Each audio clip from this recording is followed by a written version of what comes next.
In this new town square, you don't have to apologize for your beliefs or cower to a mob. You can kneel before God, but stand for our flag. The American idea my ancestors fought for during the Revolutionary War is just as exciting and revolutionary today as it was 250 years ago. I say to Americans who love our country, young and old, be a radical for freedom. Be a radical for liberty. And be a radical for our republic, for which I stand, one nation under God, with liberty and justice for all. Thank you, and may God bless America. That was easily one of the most talked about events of the Republican National Convention. Madison Cawthorn, he's running for North Carolina congressional, a seat that was once held by Mark Meadows, who has moved on to become the president's chief of staff. He joins us right now. Madison, very good to have you. Did the party know you were planning that you were going to try to stand after your remarks? Were they okay with all of that? You know what? They did not know that till the day of. We actually had a podium set up in front of us, but we requested that be moved out, and then we pulled it off, and I think it came off very well. You know, it's a very difficult thing for me to stand at this point in my therapy, but it was worth it for that moment. I really just wanted to show America that you can overcome any obstacle, and that we are a patriotic people who stand up and are not going to cower to a mob. No, I got worried. I didn't know this was happening. We were covering it, and when these two guys came out, it was like a scary moment. Are they removing him, or what's going on? So I'm glad that it worked out. Could you tell me again a little bit about how you did become paralyzed?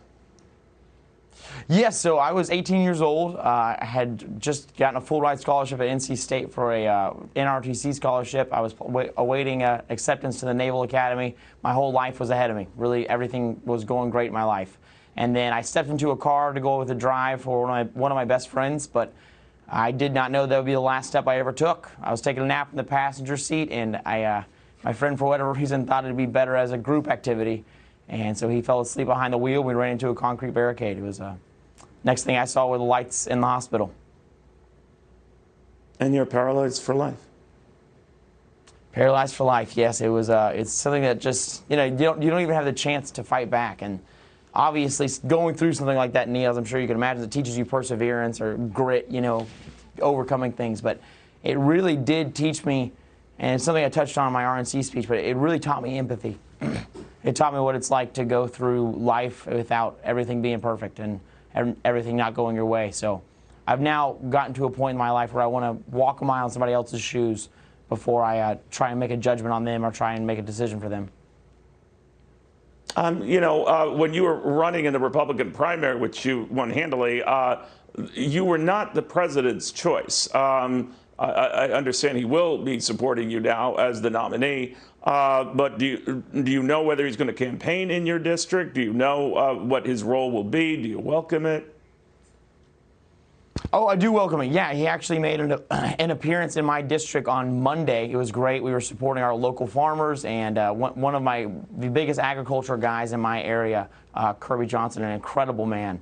He's done this incredible thing. It's called Farmers to Families, where they're taking these nutritious fruits and vegetables that were not being sold because of the coronavirus, and it was just getting them directly to families who needed it. And so that was just an incredible thing. And so President Trump came down to celebrate that in my district, and we really rallied our agricultural groups down there. With your notoriety and attention you're getting, you would be the youngest U.S. congressman in American history if you got there. Comes more scrutiny, and others are saying that there's critics who argue that there are a lot of white nationalists who are pushing your campaign, and a lot of white supremacy language that's come up. I don't know whether directly attached to your campaign, and it's come up again and again. What is that all about? Well, one, I think it's just the natural Democratic playbook, where if you are a white person in America, you're a Nazi until proven otherwise, which I think is absolutely abysmal, and it's terrible for where our political structure is right now. But I've been accused of being a white nationalist. I've been accused of being a Nazi. I mean, This is just their typical attacks that come normally. But you know what? I think we all stand against racism, especially in my generation. I think we're probably the least racist generation that's probably ever been around. And so, you know what? I denounce any kind of racism or any kind of bigotry or any kind of Nazism because it's pathetic. Well, you want some white ethno-state that doesn't make any sense.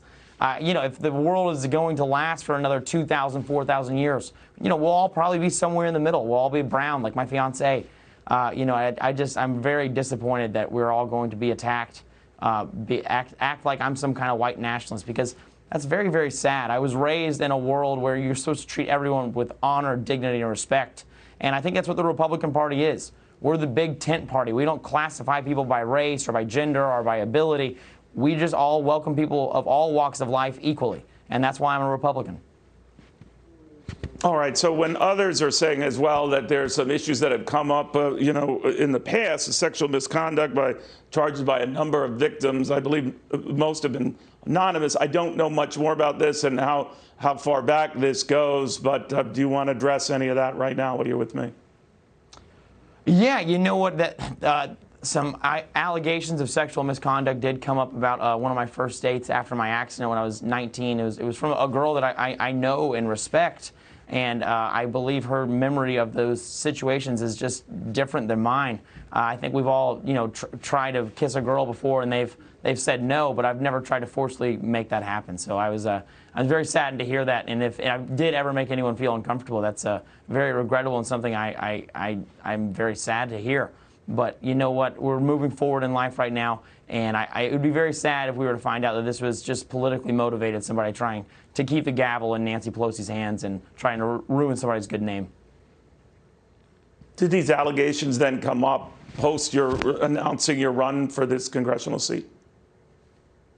I'm sorry, Neil, could you repeat that one time? Sure, I'm sorry. Did these allegations just come up in your run for this congressional seat? In other words, had they been out there before? No, they've never been out there before. They just came up only when politics got involved.